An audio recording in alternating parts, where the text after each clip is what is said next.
Welcome. Welcome. Yes, that's right. Put your hands together for the CSL Dallas music team. Aren't they wonderful? And welcome to everybody who's watching us online or you're here on campus. We want to say thank you for joining us today. And I want to remind you that every day is a day for transformation, spiritual deepening, and heart connection, no matter what's going on. And every day we learn and practice something important that makes a difference. We love that you are on this journey with us here today, and we want to invite you to paint a new picture of sustainability and resilience with us. So, let's put your hands together as we kick off today's celebration with the CSL Dallas music team.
Let's give them a hand.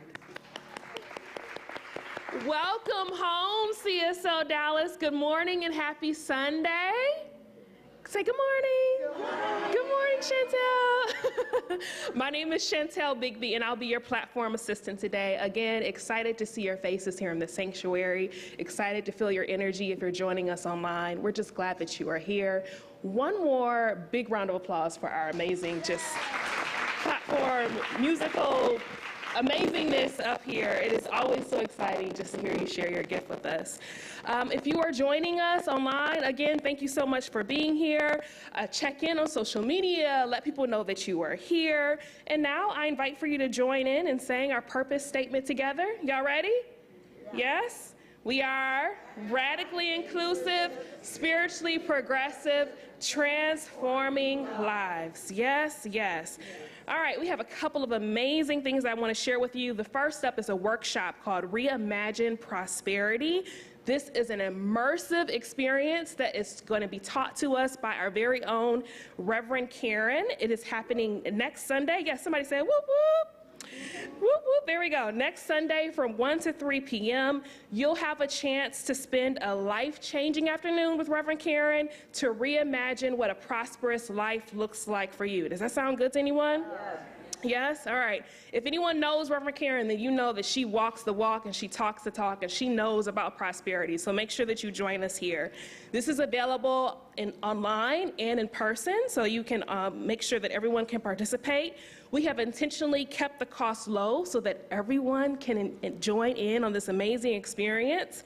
So before you leave today, make sure that you go and get registered across the breezeway, online. This is your time. We also have an amazing service project opportunity with Bonton Farms. Does anyone know Bonton Farms? Yes? Okay, if you don't know about it, you need to know about it because they are amazing. So we invite for you to join in on this service project on June 4th. They're an amazing nonprofit partner. From 9 to 12 p.m., we'll be doing a service project together. So this will be all things cleaning chicken coops, doing some harvesting of produce, watering trees and planting vegetables, harvesting new crops, all of those amazing things. Does that sound good? Yeah. Yes. Okay, so join in with us there. We invite for families ages 10 and over to partake in this. So again, opportunity is here for you to sign up in Pankey Hall. You can also RSVP via email at rsvp@csodallas.org. I'm going to say that one more time, rsvp@csodallas.org. All right, and now we have another opportunity to join in and let life flow through you. There we go.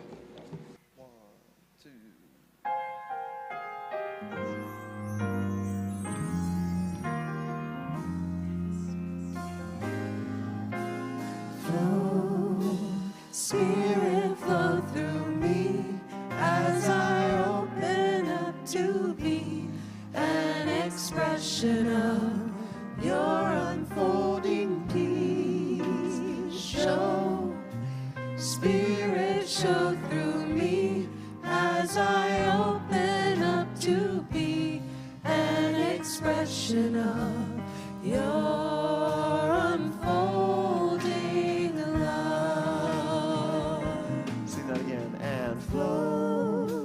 Spirit, flow through me as I open up to be an expression of your unfolding peace. Show, Spirit, show through me as I open up to be an expression of your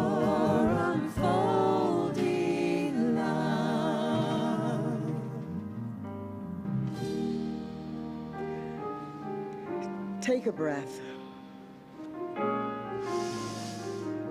And as the breath flows through the body, join me in prayer, knowing that this is the perfect time to allow Spirit to flow. Recognizing that there is one Spirit, one life, and it is flowing in as and through everything it creates. I breathe now and notice that breath of life flowing not just in me, but through me. And in everything that I do and say, it is my opportunity to be that vessel that Spirit is flowing through. I ask Spirit to show me how to be the example of peace and joy, harmony and wholeness in this world, at this time, in this moment, in this place. Flow. Spirit, flow through me. Spirit, flow. Flow now. Give me the strength to stand. Give me the strength to feel. Give me the harmony to love.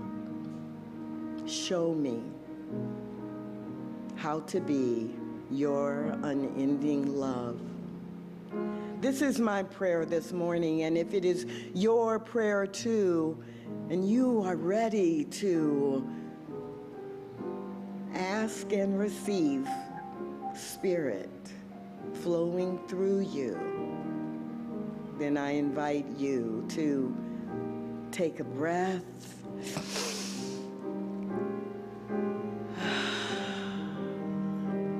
and commit right now by saying, "And so it is."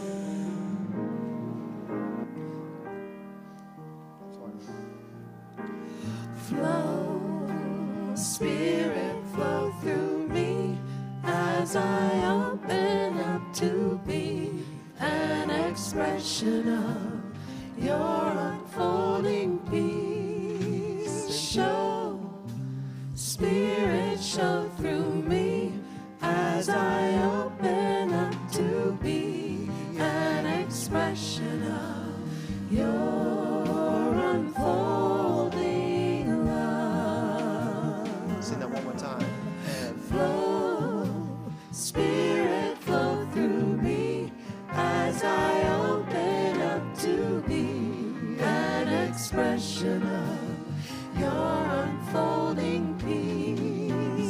Show, Spirit, show through me as I open up to be an expression of your unfolding love.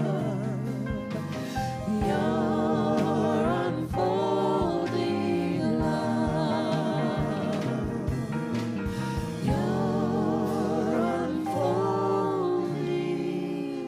love.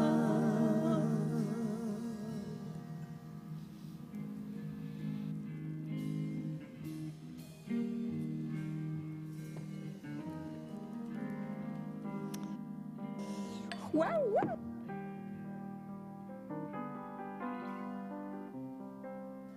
To do this.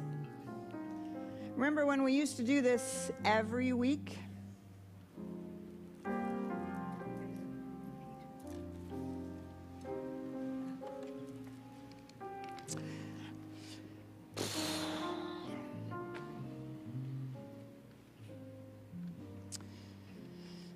So here we are again.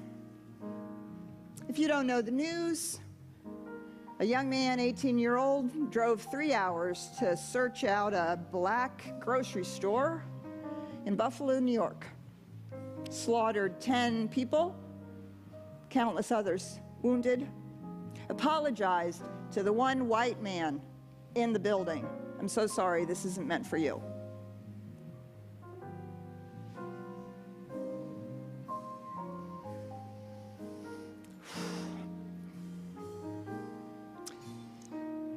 Lives martyred in ignorance, on the altar of ignorance. Lives sacrificed on the altar of our awakening.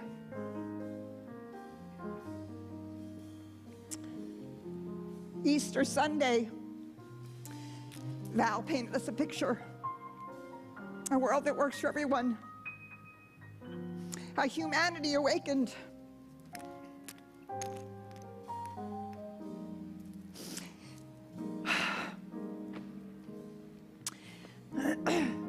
So I'm mad that I have to light this candle again. I can't even imagine what it's like for our African American and black brothers and sisters who haven't had to light these candles for 400 years.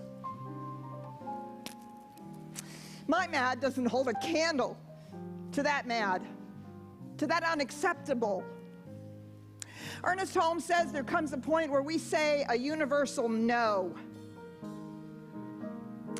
And it is the universal no that strengthens our spiritual yes. When we say yes to a humanity that is awakened to its spiritual magnificence, we say no to ignorance, to fear, to hate. We say, no, this is not how spiritual beings behave. This is not how grown-ups behave. This is not how adults behave. And so it is that for which we stand.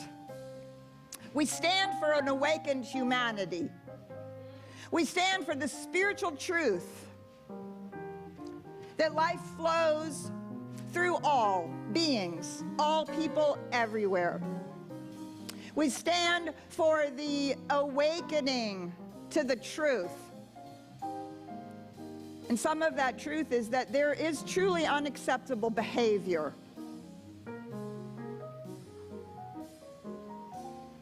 Simone Weil says, "What is injustice?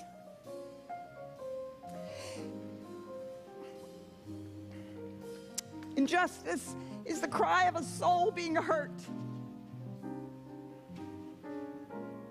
And every time we stand apathetically or turn away or simply say, 'There it is again,' we participate in souls being hurt. Not only the soul of our African American and Black brothers and sisters, but the soul of our nation, the soul of each and every one of us.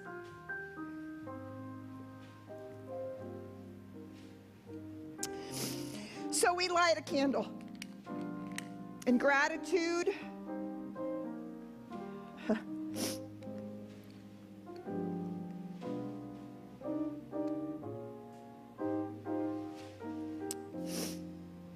gratitude for who we decide to be, how we decide to behave, how we seek to show up. Our candle's having a little trouble being lit.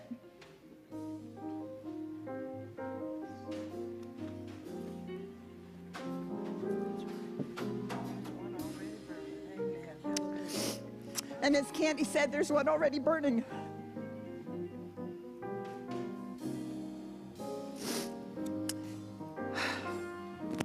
So as a spiritual leader, I don't know that I have any soothing words.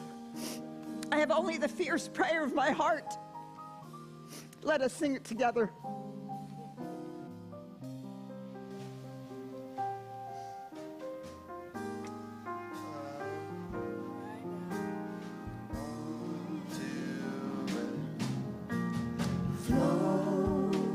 Spirit, flow through me as I open up to be an expression of your unfolding peace. Show, Spirit, show through me as I open up to be an expression of your unfolding love. Your unfolding love. Your unfolding love. Your unfolding love.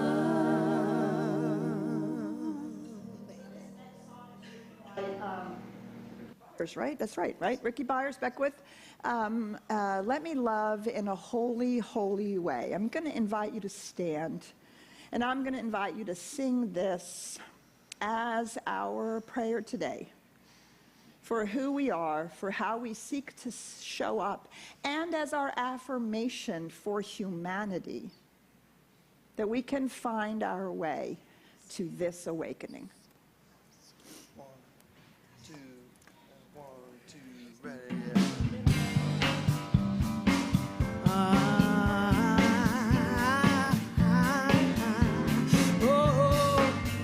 Let me love in a holy, holy way. Let me love in a holy, holy way. Oh, let me love in a holy, holy way. Let me love in a holy, holy way.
Jonathan, Brad, I love that. Thank you so much. And Lainey, Val, and Candy, thank you so much as well for your beautiful presence and your beautiful words.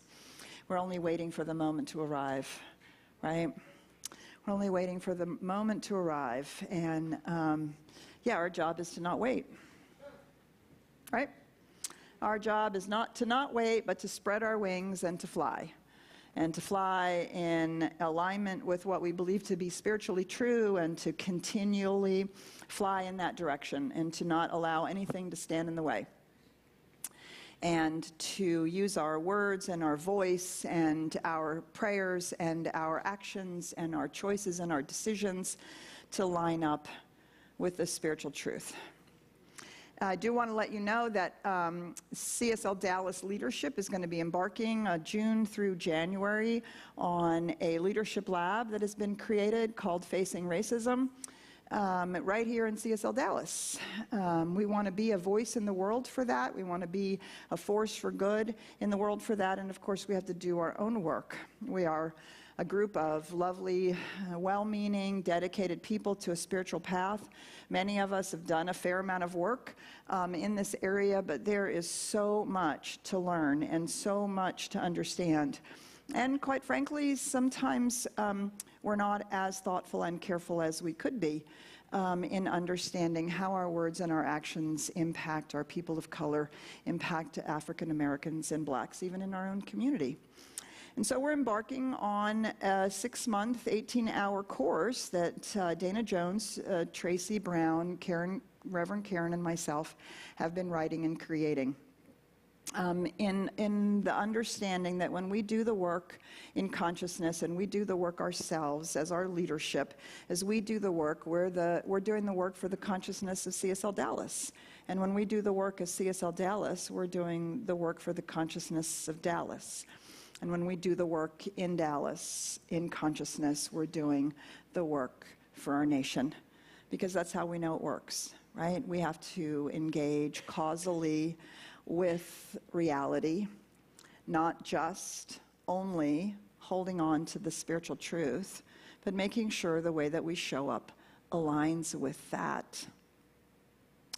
So I want to let you know that, and it's, you know, it's just always so interesting. We have these challenging things going on in the world, and yet for many of us, we are blessed with lives that work.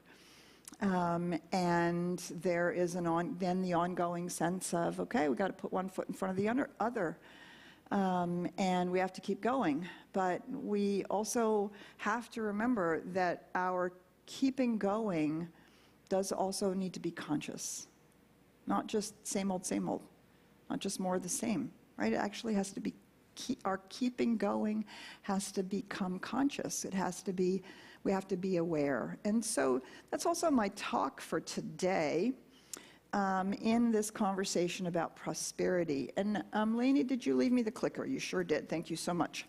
So I'm going to be talking about something we don't often talk about in the context of prosperity. And that is, I'm going to be talking about sustainability and resilience. So as Karen alluded to the other day when she was talking about it, right, I'm the one who does the books in our household. I'm the one who's, you know, in the Quicken, what was this for? What am I accounting it for? How does it work? What are we doing? Here's where we are. And Karen's job is to bring her prosperity consciousness to everything we do, right? I lean into that, and she leans into my willingness to think about where we are and ultimately think about the choices that we're making with the money that we have. So I want to start out with a story. Many years ago, I went on a shamanic journey, which was really, really lovely. When you go on a shamanic journey, what you do when you've never done it before is that you meet your spirit guide. And your spirit guide is essentially your totem, and your totem is the one who helps you as you go on subsequent journeys. And so we were led in this process, we were led to the place between the worlds, and then we were sitting under a tree and we were waiting for our spirit guide to show up in the shamanic journey. It was very lovely, very wonderful, and I was certain, well, I'm a spiritual leader.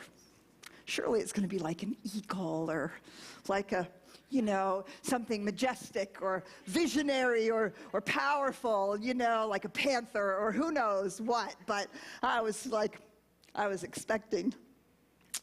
And I was sitting under my little tree and I was waiting, and out from behind another tree over there waddled this little brown animal about this tall, came waddling out, stood in front of me and said, "Hello, Petra."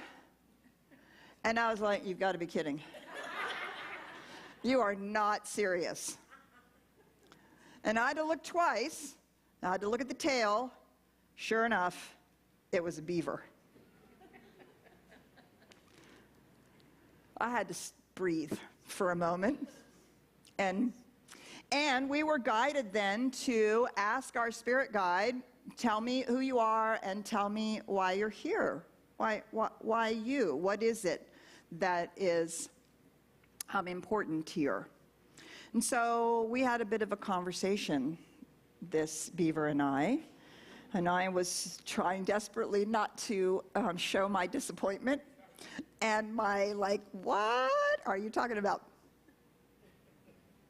Until the beaver finally looked at me and said, "Petra, don't you understand what I do? I create thriving environments in which things grow and flourish." I went, "Wait, I think that's my mission in life." Oh, that's what I want to do. I want to create thriving environments in which people grow and become more of themselves, and where they are nurtured and sustained. That's what I do. That's what I want to do here. That's what I've always wanted to do with my ministry. Oh my gosh, my totem is a beaver. So we had quite the amazing experience, this little beaver and I, right? And really understanding. And, you know, I've always known this. I mean, I grew up reading Ranger Rick, for God's sakes. I knew what beavers do. And that they, you know, they pool, they dam up streams, and they completely alter the environment. And they create living habitat for way more plants and animals that would live in the valley if that beaver pond and that series of beaver ponds was never created. And when beavers are doing that, what you know for a fact is that it's very healthy. The whole system is in alignment and it's completely healthy. If there are beavers living there actively working their dams, then that's a sign, like, you know, like the canary in the coal mine. That's a sign that that valley is completely healthy and it is flourishing. The plants and animals are flourishing and taken care of.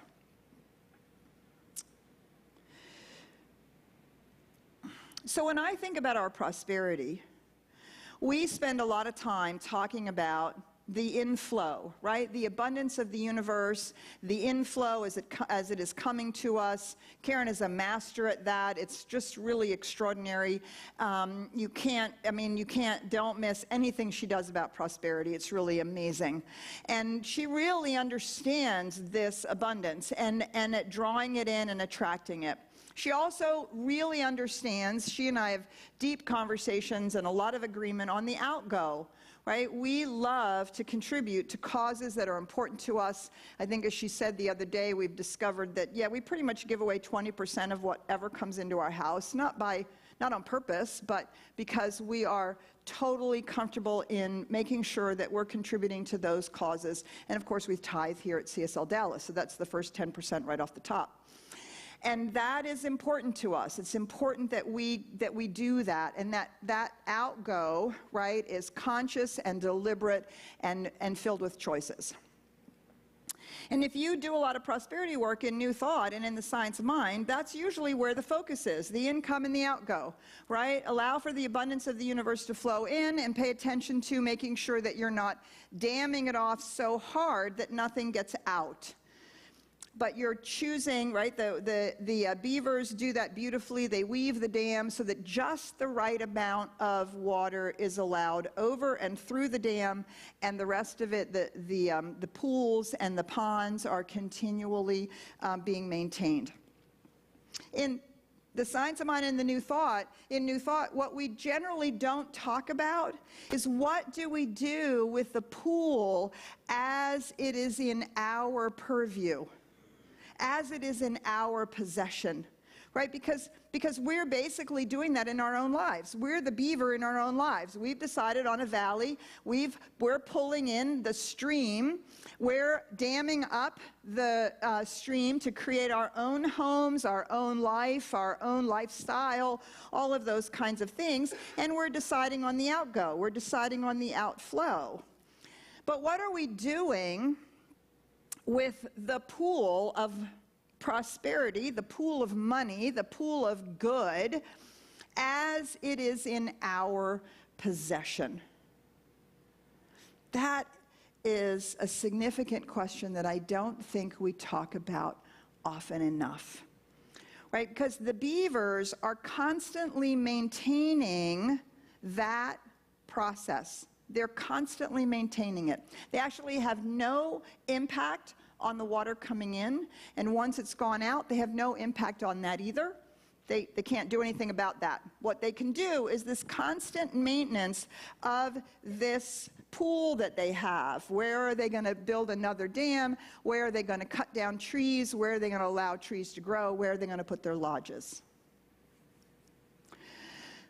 I'm going to say a word that most people in New Thought and spirituality don't like when we come to prosperity, and that word is budget. Right? Budget. We don't want to balance our checkbook. Why? Because we live in the abundance of the universe. Why should we bother balancing our checkbook? It doesn't really matter. Or we're afraid to see the story it's telling us. Right? And what I've heard over and over and over again is, well, why would I budget? Why would I want to limit the universe? Budgeting is not limiting the universe, right? Budgeting has nothing to do with the inflow. Budgeting has to do with what am I doing with it as it's mine. Now we do realize, right, it's all passing through. None of it's going to stay. It's all passing through. But while it's in my pool, what am I going to do with it? And what is one of the fundamental tenets of our teaching? Taking responsibility for our choices. This is all a budget is.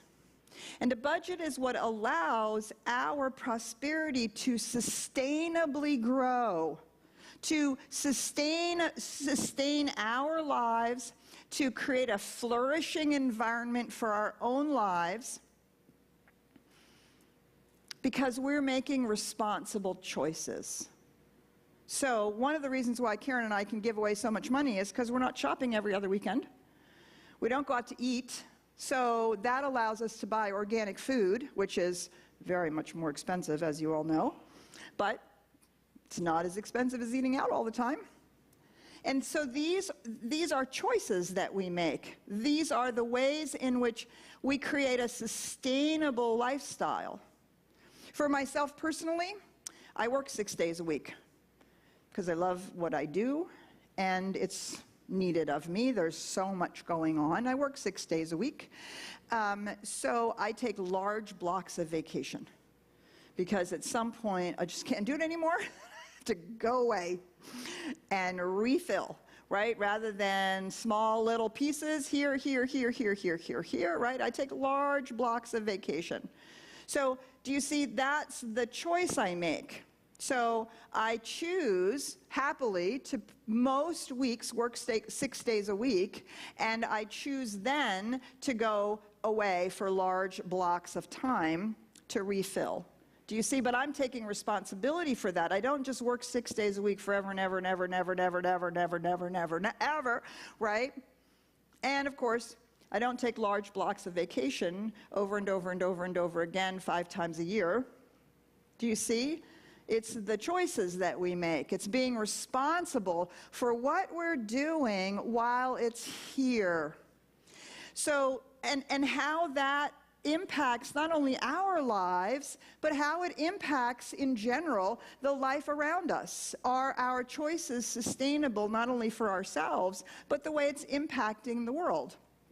The way it's impacting the climate, the way it's impacting other people, are we making decisions about who we're doing business with? Are we voting with our dollars? Are we deciding to think about what impact this particular investment has, this particular place to buy something from, this particular thing to buy? Are we making conscious choices? Or are we always looking for that which is the least expensive? I will never forget one of my favorite things ever that I've learned about prosperity was a dear friend of mine back in Seattle, Georgia. And I needed to buy some new clothes because I was doing ministry and I needed to buy some new clothes. And I was like, oh gosh, and I was on a very, very, very, very tight budget at the time. I was still growing a very small community. And she said, well, Petra, you have to decide about buying clothes based on the cost per wear. I was like, what? She said, well, look, if you buy something for $20 and you wear it 10 times and it falls apart, so that a year from now you have to buy something again for $20, right? So that cost per wear is, somebody help me, $20, you wear it 10 times, $2 every time. It's cost you $2 every time you wear it, but then you have to buy another $20, right? But if you buy something for $50 that you can wear for 10 years, by the time you get to the end of 10 years, they're paying you to wear it. That was supposed to get a laugh, but it didn't. Are you not following me? What is the problem? Right? So we're still doing the math. Is that it? Oh, we've gotten stuck on the math. Sorry. So I remember buying, I was like, this was 1984. I think I just graduated from ministerial school. I had $2,500 in my pocket for which I was going to start a community with the 4 people I knew in the area, and by God, I was going to look good. So I needed a winter coat.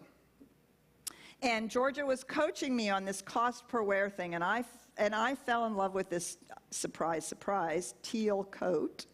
This beautiful wool teal coat, heavy, beautifully made. I don't remember now how much it cost, but at the time it felt like it was an enormous cost. Probably would be the equivalent today of, buying a coat for $1,000. I don't know, I don't remember.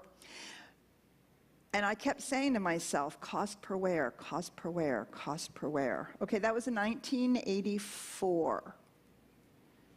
Last year, I gave that coat away because the moths had finally found it. Last year. Somebody do that math. Okay, I promise you they were paying me at the end of that time to wear that coat. I mean, it was down to cents, a few cents it was costing me every time I wore it. And it was very much the same thing that my parents said to me. If you're going to buy furniture, buy a good piece of furniture to last your lifetime. Otherwise, you're going to keep having to replace it, right? The truth is, you can do it either way. The question is, are we doing it consciously? Some things I don't mind replacing on a regular basis. Other things, I want to make that decision that it's going to last me a lifetime. Do you see? In this sense, there's no right or wrong per se. It's, are we doing it consciously? And of course, the things that we have to replace every year or 2 or 3, right, where does it go? It goes in the landfill. So now our decisions we're not conscious about the impact it's having. So a number of years ago, when it was a big conversation, should we buy a plastic tree? Should we buy a reusable tree, right? That would be good. We don't have to keep cutting down the forests. Except that they don't cut down the forests for Christmas trees. They actually cut down farmed trees. And fake trees you have to recycle. You have to figure out what to do, or they end up in the landfill.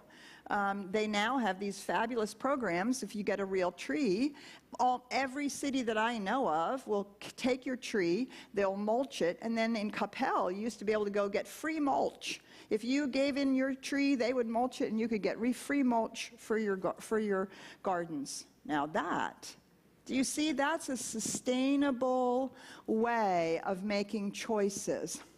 They now have in the Sahara Desert huge piles, huge, ginormous piles of clothes that are made out of plastic.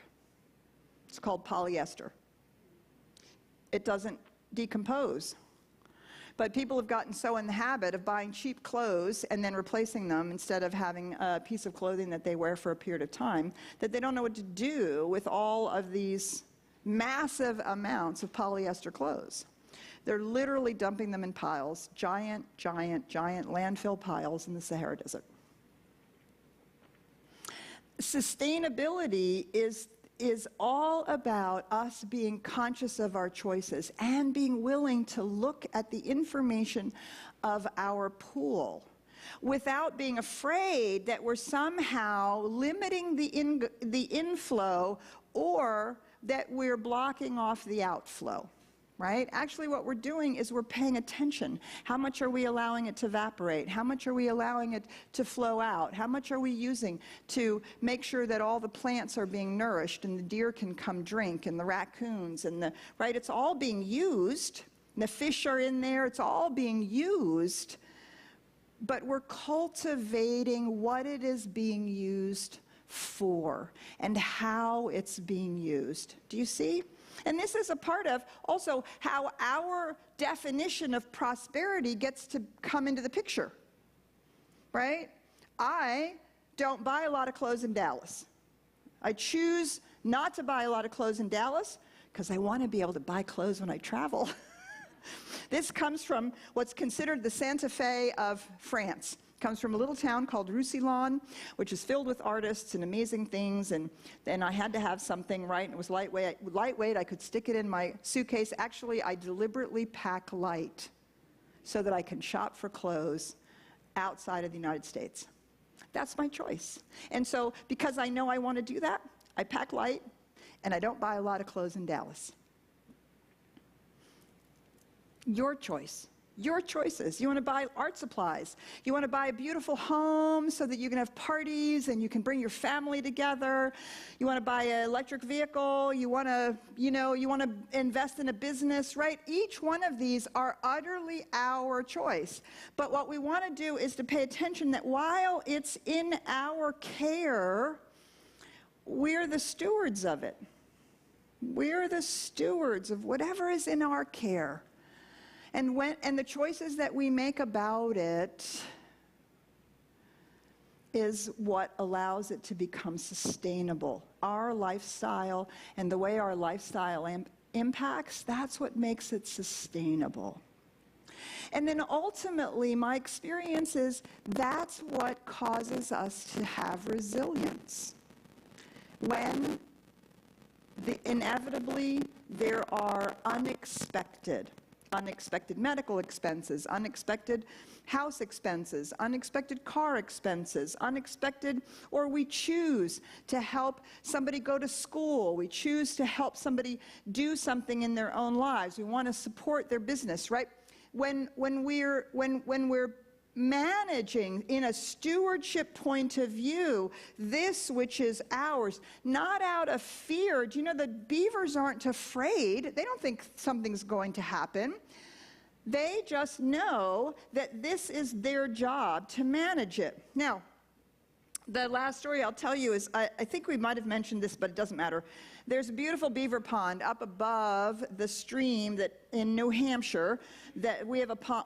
Our cabin is on a little pond. There's a stream, and it comes out of a couple beaver ponds up above. And it used to be, they have pictures of a 100-year-old beaver pond that was 12 feet high. People could literally walk across it. It was amazing. Okay, so in climate change in the last 50 years, that beaver pond has been eroded down. It was eroded down to about 6 feet. When we bought, it was about 6 feet tall. Last year, in July, while I was up there, they got almost their entire allotment of rain. Actually, in one day, one night, it rained 5 inches. It rained 5 inches in about 5 hours. And it had already rained 15 inches to that point just in July. It was scary, actually. I wondered whether the house was just going to be swept right off of the little, we're not on a cliff, but we are definitely, you know, it goes down to the pond. And it was an interesting night to hear all of that happening. And knowing how much rain it had already, there was nowhere for the water to go but to run off. And the next morning, there was something really different about our pond, and it stank. It was like, oh, this is not good. So I hiked up to the beaver pond, just up the river, you know, I don't know, half a mile, however far it is. And the rest of the beaver pond had been, the rest of the beaver dam had been destroyed. Half of it had been washed away. Actually, it was so destroyed that the boulders, and I am not kidding you, the boulders on which this beaver pond, they had begun to make their dam. The boulders are the, where it's a county line. They put these boulders to show where that county line was, and the beavers had used that for their dam. Boulders this big were moved 6 feet. Unbelievable. And the entire pond, which was huge, huge, acres and acres and acres and acres of a pond, had flushed out. And it was mud and grasses, you know, everything laying flat. And it was destroyed. Wow, like epic destroyed. I went up there in April. And I went up and looked at that. And do you know, they've already captured those boulders, and they've already started to make their dam. And the water in the pond is already starting to rise. That's the resilience that comes when we manage and are good stewards of our prosperity without fear. Do you see? They just went, oh, guess we have to rebuild the dam. Guess we have to fix the car. Guess we have to make sure that the medical bills are paid. Guess we have, right? Do you see? When we are managing our pool, when the rains come, which they may, they don't have to, but when they come, which they may, we have the resilience because we know how to create a thriving environment in our pool of prosperity. I hope this makes some sense to you. Does this make sense? Am I talking about this in a way that, okay. So do you see, there's nothing limiting about it. I don't feel limited by not buying clothes in Dallas. Actually, I feel freed because I can buy them in France and Bali and all the places that I love traveling. Do you see? It's just a choice. A choice, a choice, a choice, a choice, a choice. And we are built on taking responsibility for our choices. And when we just fritter our money away, this is the last story I'll tell you. I'll never forget Jason, he was 6 years old. He would get his allowance, and he'd immediately want to go to the local grocery store and go to the toy aisle, right? And he'd get his 50 cents and he'd buy a 50-cent toy, and you know, the next time he got allowance, that toy was clearly already broken, right? It was cheap. He would go down and he'd buy another 50-cent toy. Took him about 6 months of this process to realize he was 6 years old. And he said, Mom, this is not working. I'm going to go down there and there's going to be, he literally said these words, there's going to be a shiny object there that I'm going to want to buy with my allowance, and it's going to break.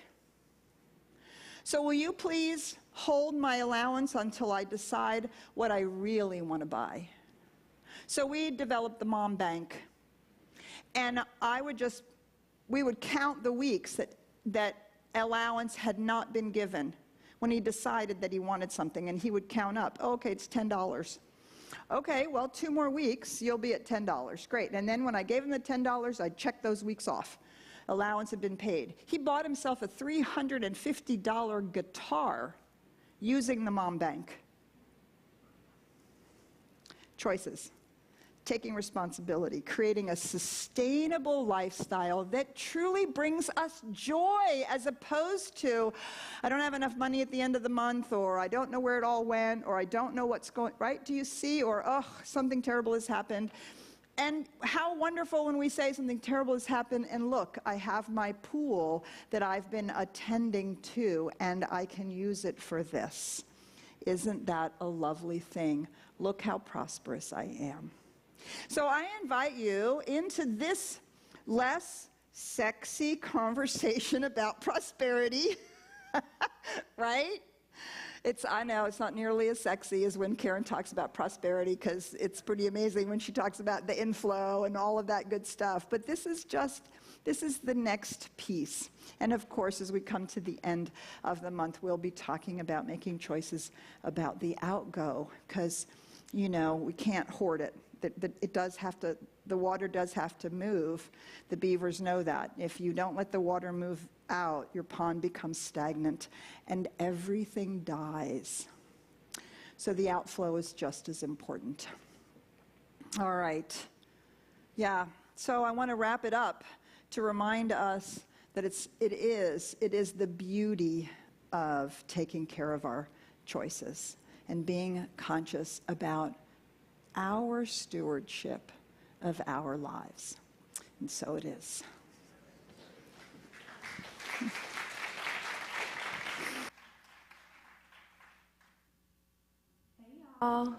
Hey. All right, we have our greeters in the back that are going to come up with the baskets. And I'm going to grab the clicker Okay. for the abundance affirmation whenever you're ready. All right, so right now, if you wouldn't mind joining me in saying our abundance affirmation. Y'all ready? Yeah. Yes? Okay. The all-intelligent, creative presence is the source of all that I am. Infinite mind is fully operating through me. I expect and experience more prosperity as I draw from the divine oceanic substance. Yes, yes, and so it is. All right. Well, I just love how CSL Dallas gives us the principles and the practices for us to reimagine prosperity.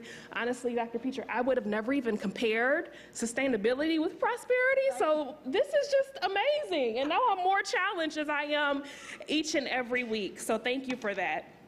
Now we have an opportunity to practice prosperity in action through giving. So we invite you to give today. There's multiple ways of doing that. Of course, if you're here in the sanctuary, we have our baskets. Also, if you are joining us online, you can also do this as well by going to csldallas.org/give. You can also give by my favorite way of giving is by text message, a safe and secure way of doing that. You can text the word give to 972-954-4404. Okay? All right, an exciting thing I also want to share is today we have an artist reception. So let's give it up for our artists. Yes. A special artist showcase with Carol Knight Williams. Is Carol here? Hi, Carol. We're so excited to see your gifts and your art today. So as we wrap up, we invite for you to go across the breezeway, join us in Pankey Hall, chat with Carol, see the work, and I'm just curious to know about your inspiration. So excited to see that. Also, we have an opportunity for you to get your affirmative prayer on. If you're here, you can join us across the breezeway, meet with a licensed spiritual coach. If you're joining us online, the opportunity is also available for you to participate. All you have to do is look for that little link in your chat box, and a spiritual coach will be able to support you. All right.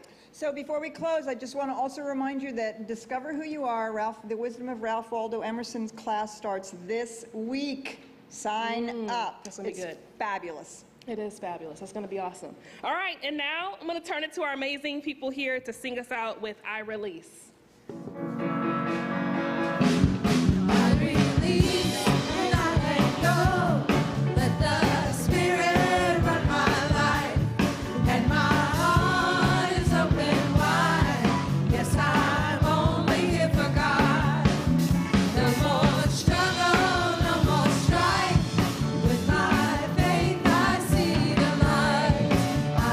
Free in the spirit, yes, I'm only here for